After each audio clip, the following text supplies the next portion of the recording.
नमस्कार दोस्तों, बात करेंगे आज आबोहवा प्रणालियाँ। इसके माध्यम से हम बात करेंगे राजस्थान की प्रमुख नदियाँ कौन सी हैं और उनमें बनने वाले त्रिवेणी संगम के बारे में भी बात करेंगे और नदियों के जो प्रमुख क्वेश्चन उपनाम से पूछे जाते हैं उनके बारे में डिस्कस करेंगे, वो भी सबसे आसान ट्रिक के माध्यम से। वीडियो अच्छा लगे तो लाइक और शेयर करना है। चैनल अभी तक सब्सक्राइब नहीं किया है तो सब्सक्राइब करके बेल आइकन प्रेस करना है ताकि आने वाले वीडियो की नोटिफिकेशन आपको मिल सके। बात करते हैं त्रिवेणी संगम के बारे में। तो राजस्थान की प्रमुख नदियां निम्नलिखित 3 समूहों में विभाजित किया जाता है। एक नदियां होती हैं बंगाल की खाड़ी में गिरने वाली नदियां, ऐसी नदियां जिनका पानी प्रवाहित होकर बंगाल की खाड़ी में चला जाता है। ऐसी नदियां राजस्थान में 23% नदियां हैं।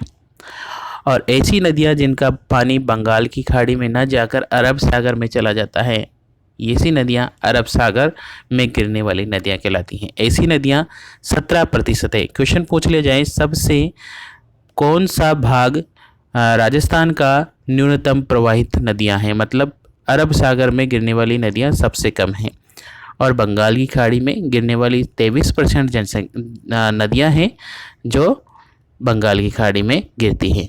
अंत प्रवाहित नदियां ऐसी नदियां जिनका पानी ना तो बंगाल की खाड़ी में जाता है ना ही अरब सागर में जाता है, ऐसी नदियां सबसे ज़्यादा राजस्थान में हैं। ठीक है, 60%, 60.2% नदियां ऐसी राजस्थान की नदियां हैं। भाई बात करते हैं त्रिवेणी संगम के बारे में। तो राजस्थान में त्रिवेणी संगम कहाँ कहाँ बनता है? तो त्रिवेणी संगम आपके सामने है। एक तो मैनाल में बनता है, एक वेणेश्वर धाम में बनता है, एक रामेश्वर घाट सवाई माधोपुर में बनता है। अब मैनाल में त्रिवेणी संगम बनता है तो मैनाल नदी, बनास नदी और बेडच, इन तीनों नदियों का जहाँ संगम होता है वो स्थान कौन सा है? मैनाल भीलवाड़ा। ठीक है, तो मैनाल भीलवाड़ा वह स्थान है जहाँ पर त्रिवेणी संगम बनता है। बनास, मैनाल और बेडच याद रह जाएगा। जहाँ पर मैनाल आ जाएगा वहाँ पर 2 नदियों को और नाम आ जाएगा, एक तो बनास और एक बेडच। दोनों बी से शुरू होगी, बी से मतलब भीलवाड़ा।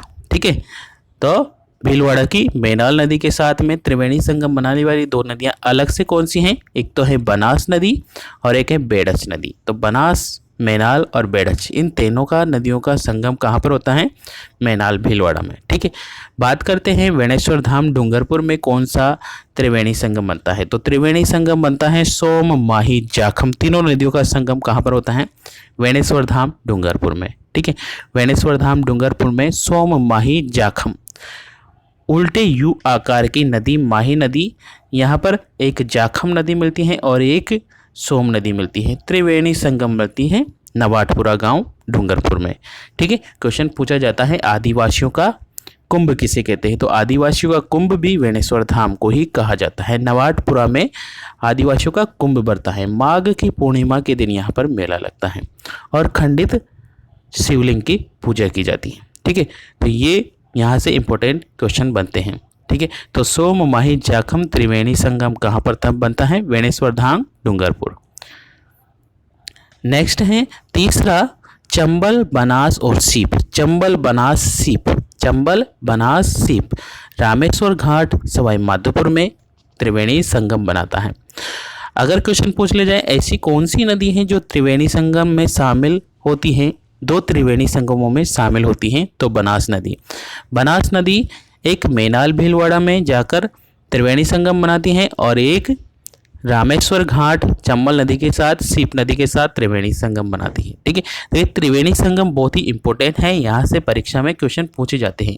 ठीक है, यहाँ से क्वेश्चन पूछे जाते हैं। त्रिवेणी संगम बहुत ही इंपॉर्टेंट है। ठीक है, याद रखना है, बहुत ही शानदार, यहाँ से क्वेश्चन अधिकतर बार देखा जाता है एग्जाम में। अब उपनामों के बारे में बात करते हैं कि कौन सी नदी को किस नाम से भी जाना जाता है। चंबल नदी को चरमणेवती या कामधेनु के नाम से जाना जाता है। दोनों नाम याद रखना है, चंबल नदी को चरमणेवती और कामधेनु के नाम से जाना जाता है। क्वेश्चन आ जाए वन की आशा किसे कहते हैं? तो वन की आशा कैसे है? बनास नदी को वन की आशा बनास नदी को कहा जाता है। क्वेश्चन पूछा गया है बहुत बार, यहाँ से क्वेश्चन आ जाए। बनास नदी के उपनाम क्या है? वन की आशा, वशिष्ठी और वर्णासा। वन की आशा, वशिष्ठी और वर्णासा। ठीक है, वन की आशा कौन? वशिष्ठी, वर्णासा। ठीक है, ऐसे याद रख लीजिए। बनास नदी का जो उपनाम है, बनास नदी के उपनाम क्या है? वन की आशा, वशिष्ठी और वर्णासा। ठीक है, वन की आशा, वशिष्ठी और वर्णासा तीनों का व से शुरू होने वाला अक्षर है। ठीक है, वन की आशा, वशिष्ठी, वर्णासा तीनों व से शुरू हो रहा है। ठीक है, माही नदी का उपनाम क्या कहते हैं? माही नदी को कहते हैं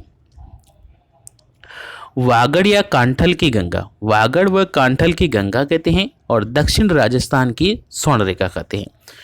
दक्षिण राजस्थान की स्वर्ण रेखा किसे कहते हैं? माही नदी को।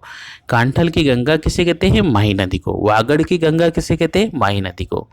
कांठल की गंगा, वागड़ की गंगा, दक्षिण राजस्थान की स्वर्ण रेखा, माही नदी। ठीक है, याद रह जाएगा, बहुत ही इंपॉर्टेंट है। क्वेश्चन को नोट कर लीजिए, भले से यहाँ से क्वेश्चन पूछे जाते हैं। ठीक है, और यहाँ से छोड़ दिया आपने तो इसका मतलब है कि आपने नदियों को पढ़ा ही नहीं है। ठीक है, तो यहाँ से बहुत ही शानदार क्वेश्चन बनते हैं।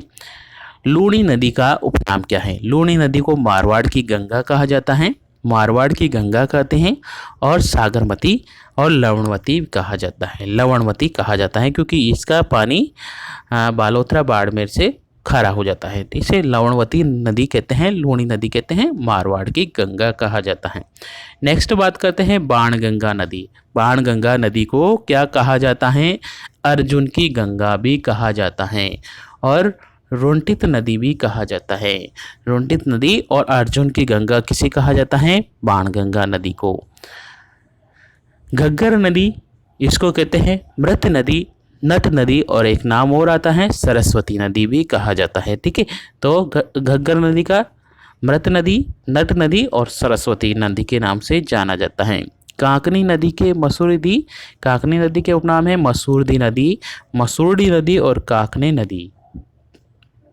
ये उपनाम देके हमने आज त्रिवेणी संगम पढ़े हैं और कौन सी नदियाँ कहाँ पर गिरती हैं, उसका कितना प्रतिशत है ये देखा हमने। वीडियो अच्छा लगे तो लाइक और शेयर करना है। चैनल अभी तक सब्सक्राइब नहीं किया है तो सब्सक्राइब करके बेल आइकन प्रेस करना है ताकि आने वाले वीडियो की नोटिफिकेशन आपको मिल जाए।